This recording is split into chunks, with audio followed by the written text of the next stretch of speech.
ladies and gentlemen. One thing that I discussed with you in my video was Black business ownership, which has been skyrocketing during the time of the pandemic, especially among women. So, back in 2019, it was a nice amount of businesses getting started, but it really took off since 2020. So a lot of these businesses are in areas where they are not as desired, but you can't let that stop you, especially if you have a good idea that really works. So,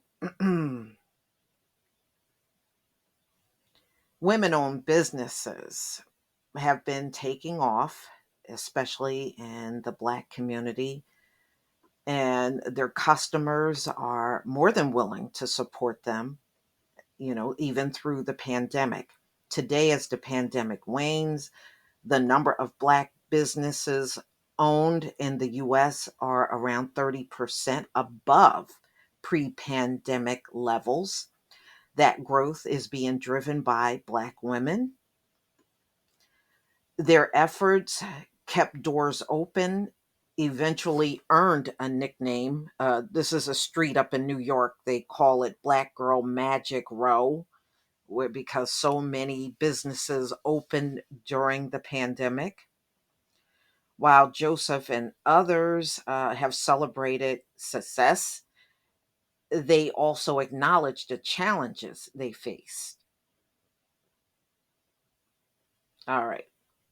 So in New York, Bedford Stuyvesant or Bed-Stuy, many of these business owners, they have physical stores. So they are out there among their own community. And while it's been heavily gentrified in the recent decades, commerce on Tompkins Avenue remains significantly Black owned. On any given day, you can walk by and smell some jerk chicken from a local a restaurant mixed with incense. So there's all kinds, Black designers, African textiles. So there's all kinds of businesses up and down this particular street. So,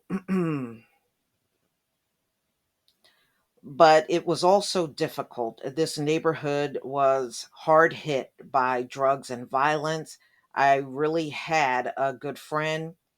We were maybe 12 or 13, Tudor remembers, and we would walk around our neighborhood, but we would look down. We would never look up because we didn't really want to see what was around us.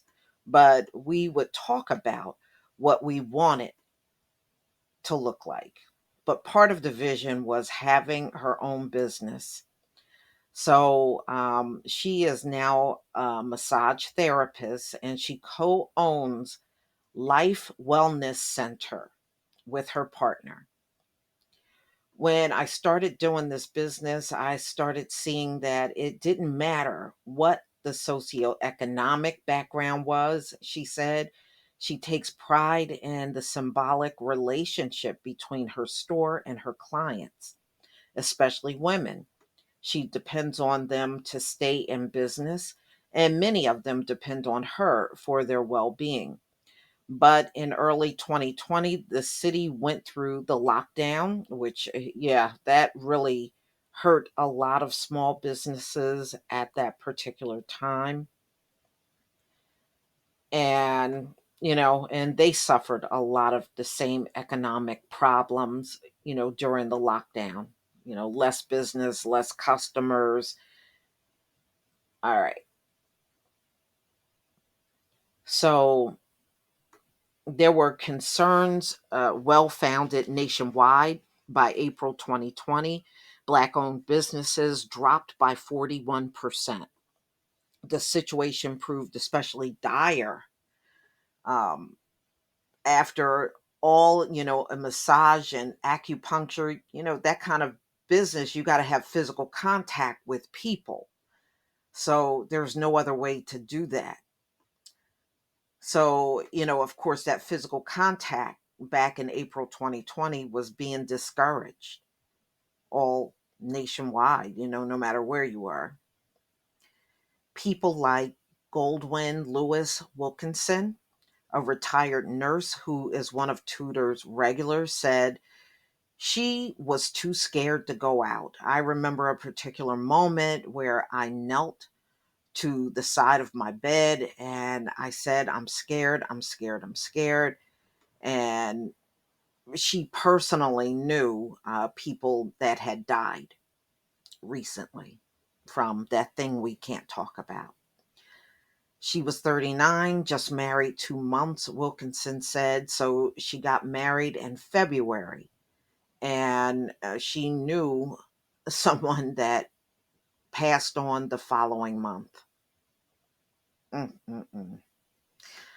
All right.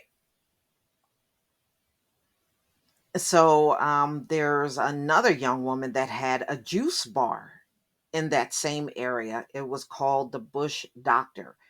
When I shut down, I said, if I'm going through this issue, so are other merchants. Merritt, who was also the president of Tompkins Avenue Merchant Association, said she immediately called every store owner to help them apply for loans and grants. All the businesses that are part of the association receive grants, which was a number one press for us, she said, to keep their businesses afloat. So business owners moved their businesses online and outside. They closed down the avenue and had sidewalk sales. For entrepreneurs, it was also about responding to new customer needs. So, mm, one woman that was, she had a sewing business on that same street.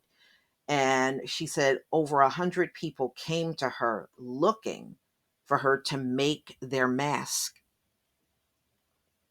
Although at first I hesitated, she said, given it to, she took the request into consideration and she started making the mask for people that were requesting it. And she said it really paid off. So, I mean, that's how her business changed. She went from doing seamstress work to making masks, and she said it really took off. For the next 2 years, she said it was precisely the sale of handmade masks that helped keep her business afloat. But it was a lot more than that. The Tompkin Avenue owners checked in on each other every day in a WhatsApp group. They compare notes about PPP loans, the cost of new hygiene requirements. So much information coming at you. You're a small business owner, you're just trying to figure out how to open up and sell online. Aisha Joseph said banding together was huge. It was the best times, it was the worst times. Truly, Joseph said, the landlord was very supportive. I mean, we had to pay the rent eventually, but he wasn't on top of us. He understood that he was in the same situation and believed in us too. In the area where gentrification has pushed the price of housing into the millions, she said that it was very important gesture. So I mean, I guess that's really good if you got a shop and your landlord is very understanding. Tompkin Avenue was dubbed as Black Girl Magic Street. After news about their efforts were reported, Joseph smiles when she hears the nickname. Black women have been able to really rise up in times that you just have to get it done, Joseph said.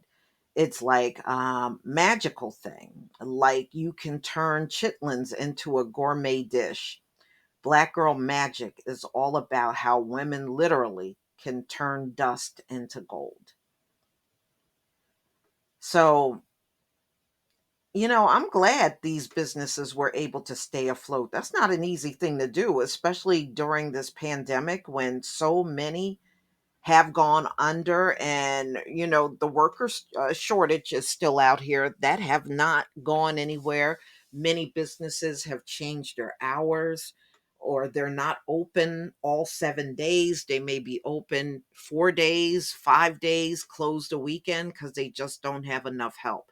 That hasn't gone anywhere. That's still going on out here, very much. But y'all, please tell me what you think. I hope more people in the community open up businesses. It's something that's long overdue as far as I'm concerned. I think, we could look at this pandemic two ways. Yes, it changed life for everybody, but if it inspired our people to start a business, then hey, there's some definite positives that have come out of this whole thing. Please leave your comment and subscribe. Don't forget to hit on the notification bell, and I'll see you on the next video. Peace, family.